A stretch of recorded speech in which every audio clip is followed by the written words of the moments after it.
Today, we're going to talk about a kitchen gadget that has made cooking even easier and healthier. If you're a fan of fried snacks and meals but also want to keep an eye on your health, then this video is for you. These days, there are many varieties of air fryers available in the market, but we'll focus on two main types: compact air fryer and touchscreen air fryers. Why are air fryers so popular? The main reason is that they offer a healthier frying option.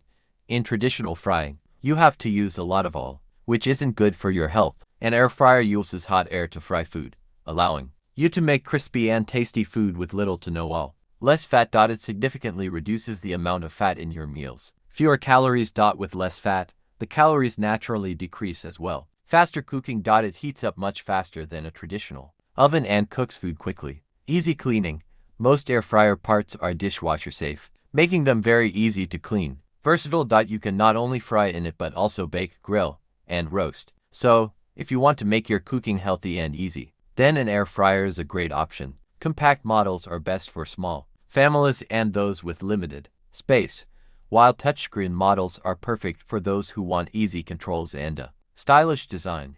Don't forget to like the video and subscribe to the channel. See you in the next video. Until then, take care of yourselves and stay healthy.